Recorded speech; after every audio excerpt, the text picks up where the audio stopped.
Welcome to today's presentation on effective formative assessment strategies. In this session, we will explore various ways to assess student learning in real time to inform instruction. My name is Bethany Koch. I'm a DTU Staff Consultant, and I'll guide you through these strategies.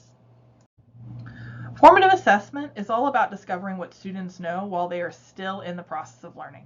It helps teachers decide the next steps in instruction. The key questions to ask are students ready to move on? Or do they need a different approach to material? Formative assessments can be challenging for teachers because the results impact instructional decisions, which means that you might have to adjust your lesson plans. But they're really important because they make sure that we are meeting all the students' needs and that we're targeting our instruction for them. It's crucial to gather multiple data points to truly understand student progress. No single quiz or test can give us a complete picture.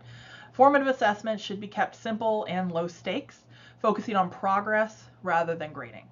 By gathering data from different types of assessment, we can get a fuller view of student understanding.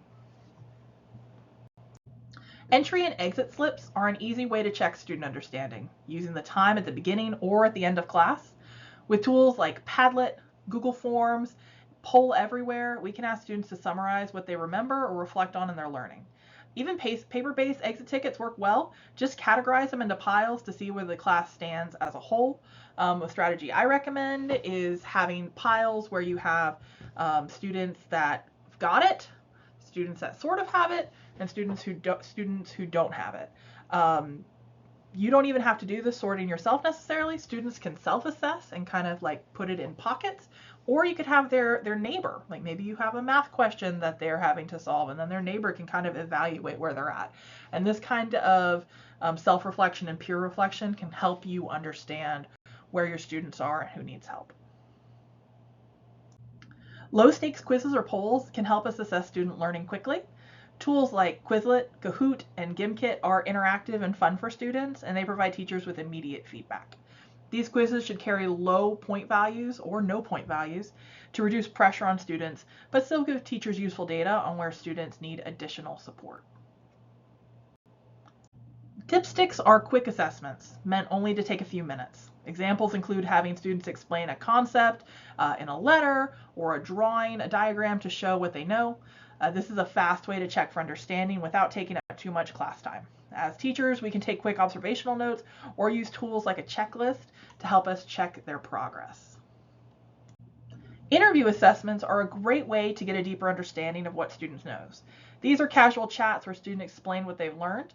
If one-on-one interviews take too much time, peer feedback methods like TAG, where students tell something positive, ask a question, and give a suggestion, can be helpful. For students who prefer privacy, digital tools like Flipgrid or Seesaw allow them to record their responses, and then you can go back and view them during non-class time.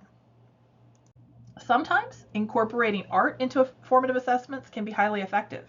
Students can express their understandings visually through drawings, collages, or even acting out key concepts. So for example, students might create a dance to model a scientific process or act out a scene from literature. These alternative assessments help students synthesize their learning in creative ways. Addressing misconceptions is another valuable form of formative assessment. By asking students to explain what they find confusing or presenting them with common misunderstandings, we can better understand what they are struggling with. This method encourages students to reflect on what they don't yet understand and helps us correct those misconceptions early. Students themselves are often the best source of information about their learning. With self-assessment techniques, we give students the opportunity to reflect on their own strengths and weaknesses. We can use visual aids like stacking cups or hand gestures to quickly gauge how students feel about their understanding. I've even seen it where teachers will buy a click button from the dollar store, and if a student needs help or doesn't understand something, they can click the light and you can scan the room and see which students need more help. It's a simple and efficient way to empower students to take ownership of their learning. So in conclusion, choosing the right formative assessment tool is key. It's important to reflect on what works best for both your students and your teaching style. Keep it simple, focus on content, don't be afraid to try different tools. There are a lot of manual tools that you can use in your classroom, classic, paper and pencil, or manipulative tools. There's also a lot of technological tools out there that just have a wide range of interactivity and usefulness for your teaching. Ultimately, formative assessments help guide instruction in a meaningful way.